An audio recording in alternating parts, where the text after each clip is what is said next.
what do we need in order to execute a campaign like that? Well, it's going to require metrics and tools to evaluate progress. We're going to have to these kinds of metrics and tools don't necessarily want to just focus on GDP, but look at other factors like personal income, aggregate debt, factory productivity, unemployment, trade. Related to those points, is going to require the United States to have some sort of strategic latency and disruption evaluation and assessment capability. And what do we mean by that? We have to identify areas of emerging disruptions, financial investments, dual use technology, radical leveling technologies. Got to pay particular attention to those emerging disruptions associated with the neurosciences, that cognitive warfare, of which those kinds of developments that allow us to access, assess, and affect the brain, both on an individual and a population level. We have to have the ability to monitor and evaluate sources of U.S. and allied power, identify areas of potential comparative advantage for investment, areas where the United States might introduce disruptive technologies. This ultimately requires a cognitive warfighting capability, some sort of entity that's charged with directing cognitive warfare campaigns.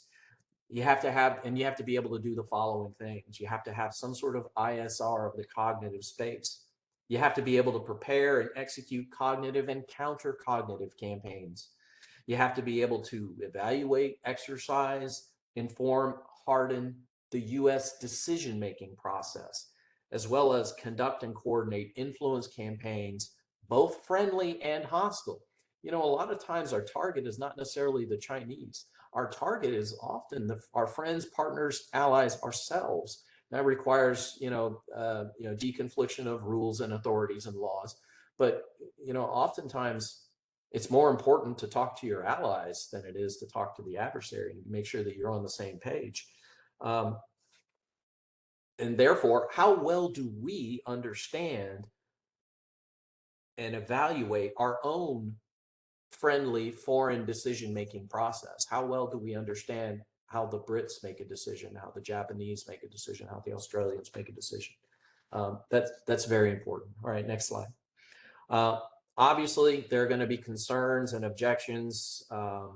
I've listed a few here. I know these tend to be the most common kind of pushbacks. I do address, I can be happy to talk through them, but basically, yeah, it's going to hurt. I'm not going to deny that. It's painful. What's really painful, though?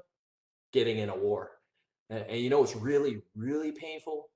Losing that war. So I would just simply offer to you that this is an alternative. One way to go after China, I think it would have the most bang for the buck if you're thinking from a purely fiscal standpoint. But at the end of the day, it really attacks those systemic levers of vulnerabilities that they have. Final thoughts, next slide. There are significant antibodies within the U.S. national security ecosystem for anything like this. I'm not going to deny that. There is an emerging, I think, bipartisan consensus that China's a problem, China's bad. Yep, competition is important. There is no articulated end state or theory of victory other than perpetual competition. I would just merely suggest to you that asking the American taxpayer to fund $1 trillion check, basically write $1 trillion check every year in perpetuity just to compete with China with no theory of victory, no desired end state, that's going to get old. It's going to get old after a while, and I don't know that there's going to be a large tolerance for that.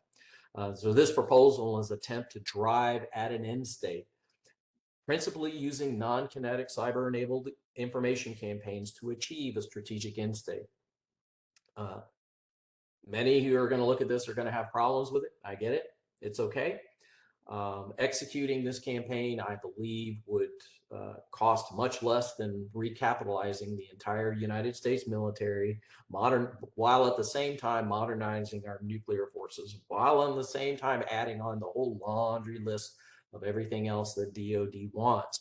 I'm not saying don't do those things, absolutely do, but understand that for a little bit more, you might be able to achieve a larger strategic effect that enables you to get to that end state that you want, I think.